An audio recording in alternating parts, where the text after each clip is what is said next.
सुनील कुमार साहू आम लखीमपुर आसलु पाखापाखि 100 जन आज आम कड़िंगामाली ट्रांसपोर्टिंग को लेकिन जोटा कि आमर पाखापाखि आज को 8 वर्ष है ट्रांसपोर्टिंग चली किंतु किसी तो माने ये ना डेवलपमेंट किसी ना कि करना तार बाद जहाँ गाड़ी चलुची पर डे 800 गाड़ी चलुची कि जो पॉल्यूशन होची सेटा पॉल्यूशन रे हमर पूरा देह हाथ गोड़ पूरा कुंडे होची से आम आज जिलापाल पाखे आसलु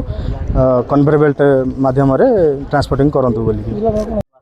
आम आसु आज पाखापाखि 100 जन आज आसु आम अंचल दीर्घ 10 वर्ष है आज्ञा से अंचल कंटिन्यू गाड़ी ट्रांसपोर्टिंग चलती कोड़िंगामाली ठारू काकरेमा पर्यंत ता सहित 9 मास है आमर सेटा को ट्रांसपोर्ट करके सिंगाराम रास्तार चलती तो लगातार कौन 10 वर्ष आम यही धूली माटी आम जीवन सारा बंचबू ये आम जीवन केते प्रभाव पड़ुछि माने आम साधारण लोक निजे गोटे साइकिल रे जाई पारना